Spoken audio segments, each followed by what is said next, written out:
Salam Skapsa bisa. Santun menuju prestasi dalam kompetensi. Assalamualaikum warahmatullahi wabarakatuh. Oke pelajar Skapsa, sebelum mata pelajaran administrasi sistem jaringan kita mulai hari ini, mari kita berdoa supaya apa yang kita lakukan hari ini bisa bermanfaat. Berdoa mulai. Berdoa selesai. Baiklah pelajar Skapsa, pada mata pelajaran administrasi sistem jaringan kelas 12 semester ini, mari kita simak videonya berikut ini. Selamat pagi pelajar Skapsa. Bertemu lagi dalam mata pelajaran administrasi sistem jaringan. Materi pada pagi hari ini adalah sistem kontrol dan monitoring. Selesai kalian mempelajari materi dedicated server, virtual private network atau VPN, VPS. Nah, dari kesemua yang ada itu perlu ada yang namanya kontrol dan juga monitoring.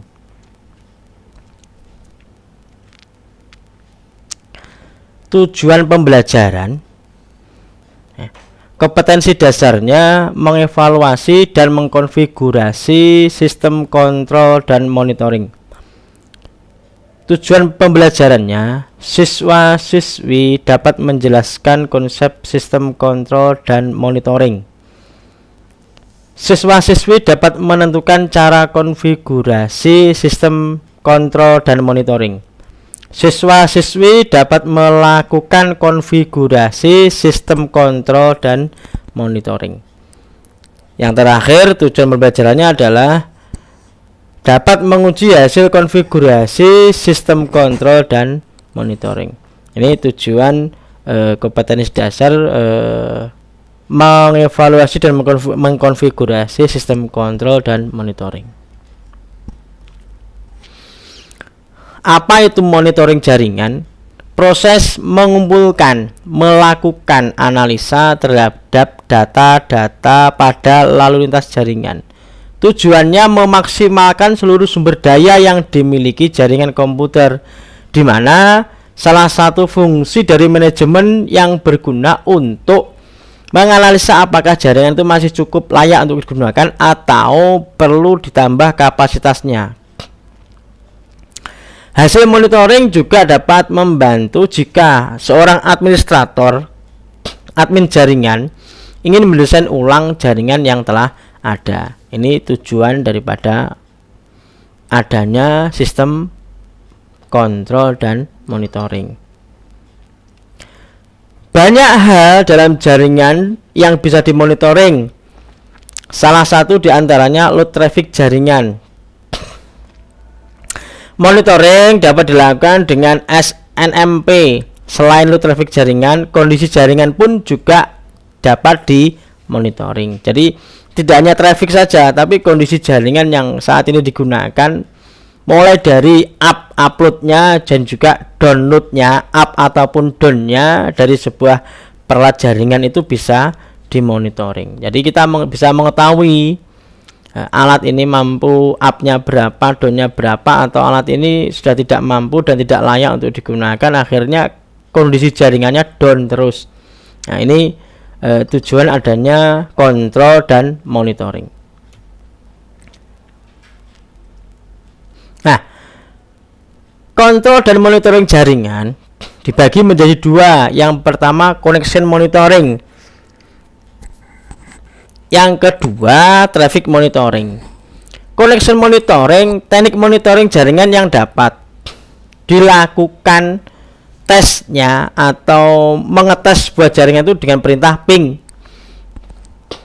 Jadi connection monitoring itu memeriksa sebuah koneksi jaringan dengan melakukan tes ping, ya, dari server ke klien, ya, sehingga bisa diketahui jaringan tersebut menyambung atau terputus. Connection monitoring ini sangat mudah, ya. Biasanya kalian kalau tes jaringan atau tes koneksi kan buka command prompt, diketikkan ping, ya, terus alamat tujuannya. Nah, ini cara monitoring jaringan komputer. Yang pertama connection monitoring dengan koneksi. Yang kedua monitoring jaringan dengan menggunakan traffic monitoring. Jadi memonitoring sebuah jaringan dengan melihat paket aktual dari traffic pada jaringan dan menghasilkan laporan berdasarkan traffic jaringan. Nah, ini menggunakan traffic ya. Penggunaannya berapa, updownnya berapa, upnya berapa, downnya berapa. Ya, ini menggunakan traffic monitoring. Ya.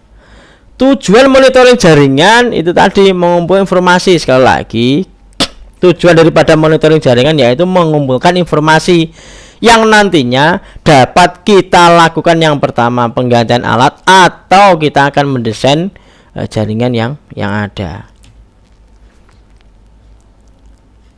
Berikut beberapa alasan kenapa dilakukan monitoring jaringan. Yang pertama untuk menjaga stabilitas jaringan. Yang kedua, sulit untuk mengawasi apa yang terjadi di dalam jaringan yang memiliki jumlah besar ya. Jadi jaringan yang besar itu kalau tidak kita monitoring ya, kita sulit untuk mengawasi tanpa adanya tanpa alat pengawas yang baik. Yang ketiga, mendeteksi kesalahan pada jaringan gateway server maupun user.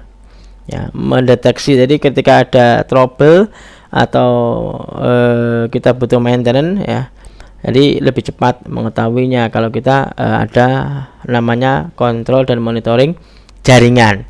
Nah, untuk memberitahu trouble pada administrator dengan administrator secepatnya. Baiklah belajar Skapsa, demikian materi hari ini. Untuk pengumpulan tugas melalui Google Classroom, jangan lupa like dan komen untuk mendukung program ini. Subscribe dan tekan tombol lonceng supaya tidak ketinggalan informasi. Share jika menurut kalian video ini bermanfaat. Sampai jumpa di video selanjutnya. Salam Skapsa, bisa sekolah berbudaya industri berkarakter wirausaha menjadi idola se-Kediri Raya. Wassalamualaikum warahmatullahi wabarakatuh.